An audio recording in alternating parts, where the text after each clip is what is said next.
Assalamualaikum warahmatullahi wabarakatuh. Teman-teman dimanapun berada yang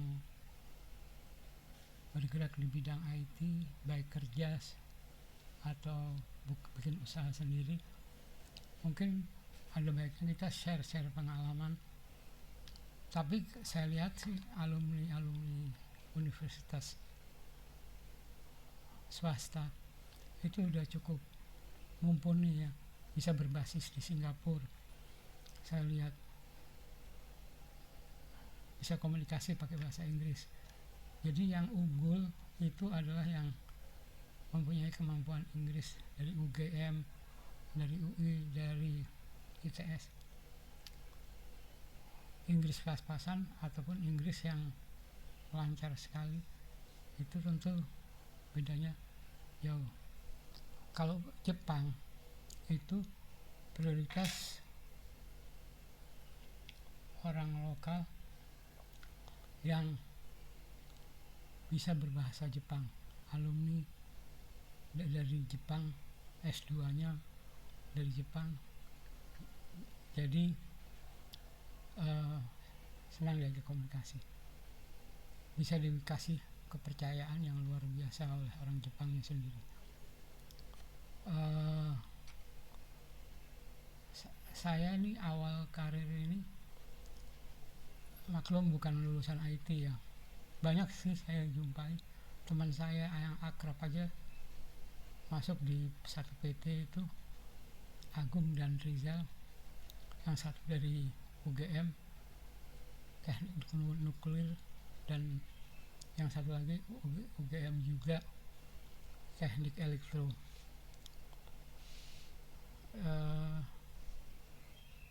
Awal kali di IT ya sempat bingung ya, cuma kita harus otodidak, harus berusaha mau belajar sumber ilmunya dari mana. Awalnya itu adalah Linux dan Xenix yang dipakai di counter bank pemerintah, kerjasama antara PT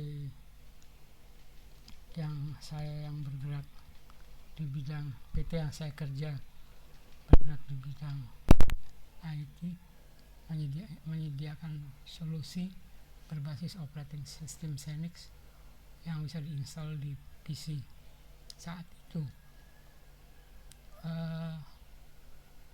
Ini tentu bukan masalah besar karena memang sudah ada developernya, itu udah menyediakan cartridge, tinggal kita start puter ke install semuanya dari nol Xenix dan aplikasi-aplikasinya untuk Teller. Itu saya rasa salah satu kemampuan belajar, karena kita nggak ditemani langsung oleh pokoknya ini cartridge, ini petunjuk, coba praktekkan. Waktu itu Ethernet belum muncul, masih mahal, maksudnya belum seperti pasaran sekarang ya, tapi menggunakan Arcnet. Jadi sambungnya seri satu putus di jalan, semuanya tidak connect, beda dengan Ethernet yang star. Jadi satu masalah di tikus, yang lain masih bisa connect ke jaringan. Nah itulah teman-teman yang saya awali memulai karir. Saya orang non IT, tapi saya kaget juga ya, banyak yang lebih pintar-pintar, seperti lulusan ekonomi, ahli Microsoft, kemudian banyak sekali teknik kimia dan lain sebagainya. Yang saya mau ceritakan juga bahwa otodidak itu memang perlu. Waktu itu semua fokus ke Teller, cara instalasi, kemudian dikasih APC, American Power Conversion, APC UPS, merek APC Amerika. Itu ada yang ukuran kecil untuk satu PC, ada yang untuk satu office 3000 volt ampere. Nah, awalnya tinggal diinstalasi tidak terasa perlu maintenance nih. Padahal berlalunya waktu diminta untuk memberi training orang-orang bank tersebut, maka diadakanlah waktu khusus yang ditunjuk saya, karena saya memang suka utak-atik lihat ini, ya asal ngomong aja lah, per modul ini rangkaian konverternya, ini rangkaian input powernya, terus switching ke listriknya. Jadi pembentuk gelombang sinusoidal dari DC ke AC kembali, itu semua modulnya alhamdulillah sih mau gampang ditunjuk gitu ya. Nah, jadi saya diminta training sebagai trainer untuk BRI. Alhamdulillah lolos. Kemudian setelah itu pengalaman yang cukup terjal juga, yaitu mengerjakan OS File Manager di upgrade jadi Windows NT 351 di gedung Landmark. Itu bergerak di bidang oil company. Awalnya orang asing yang mau ditunjuk, tapi karena ada orang lokal dan murah. Coba kalau orang asing kan harus mendatangkan dari luar penginapannya, makanya spesial, seperti itu ya. Terus dikasih waktu kurang lebih 1 bulan ya untuk mengerjakan proyeknya itu. Saya berdua teman saya bolak-balik nyebrang gedung. Waktu itu kita ada di GKBI, mereka di Landmark. Awalnya sih saya sibuknya kerja lihat monitor, log dan sebagainya, sesuai dengan otodidak ya, ngambil referensi dari internet, kali aja Microsoft ada yang share. Ternyata ada dari dokumentasi Microsoft, sehingga kita coba jalanin. Alhamdulillah bisa lancar. Cuma ada satu kendala yang dikritik, namanya baru lulus dari sekolah universitas, maka utak-atik tanpa dokumentasi sama sekali. Manajer dari proyek ini, dari yang di Landmark, itu komplain sama bos saya, mana dokumentasinya, masa konsultan nggak pakai dokumentasi. Akhirnya kita kelabakan membuat dokumentasi selama proyek.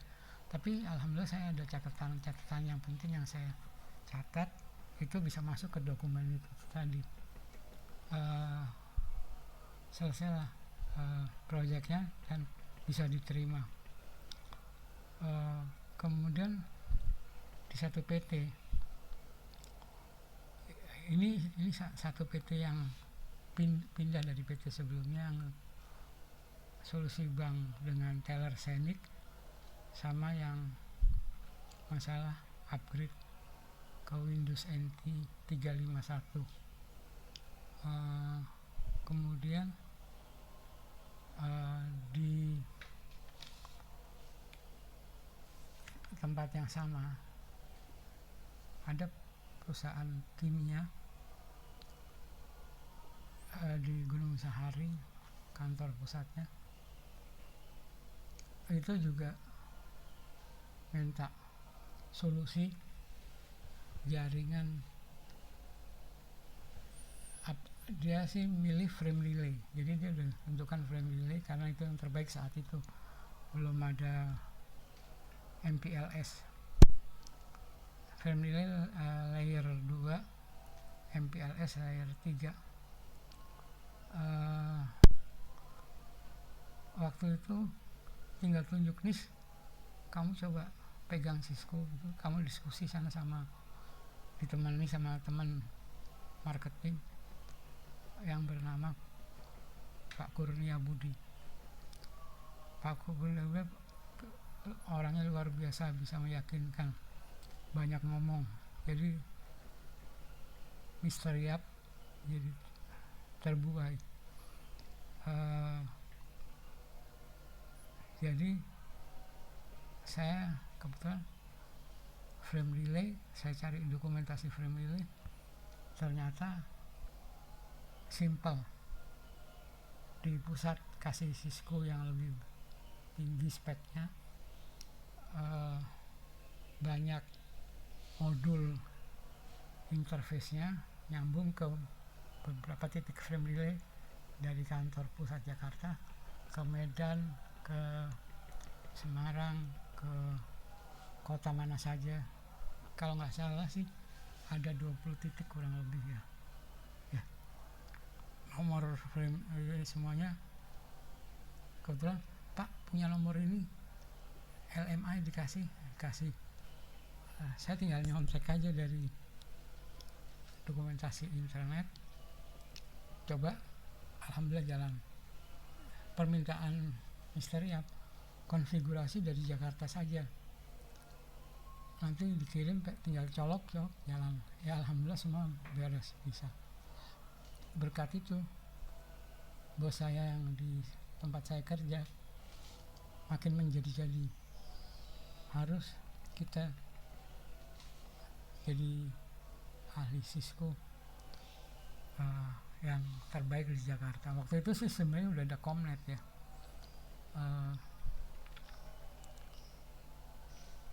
karena saya masih kerja di situ. Ada satu teman namanya Sandi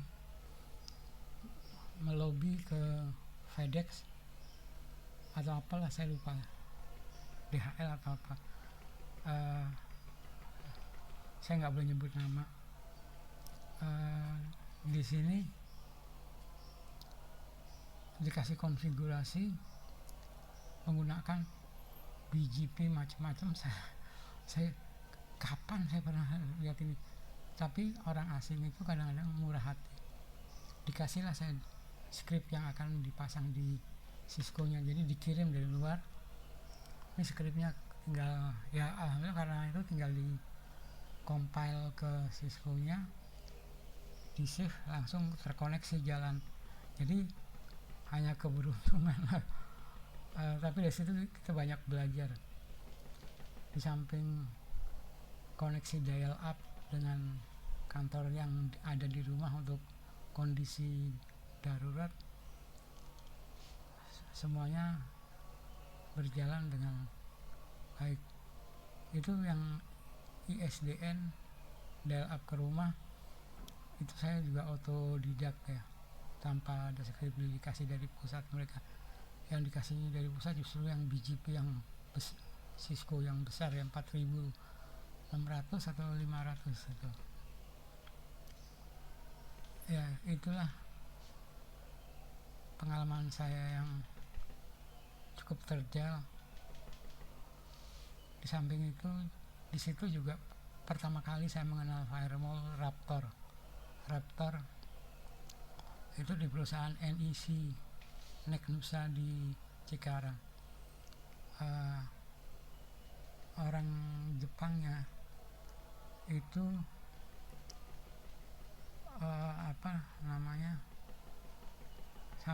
mendekati saya, kamu sekolah di Singapura ya? Kok bisa seperti ya, karena ngerti ya, dasarnya ada.